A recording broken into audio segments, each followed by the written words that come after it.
Hi guys, in this video I am gonna to teach you how to make Amaretti biscuits at home with simple easy step-by-step method. First of all we enlist the ingredients.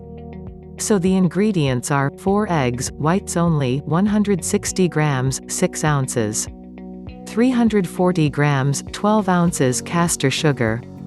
340 grams, 12 ounces ground almonds. 30 milliliters, 1 fluid ounce amaretto liqueur. Butter, for greasing.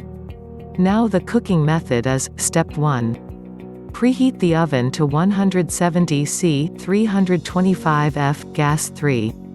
Step 2. In a large bowl beat the egg whites until firm. Mix the sugar and the almonds gently into it. Add the amaretto liqueur and fold in gently until you have a smooth paste. Step 3.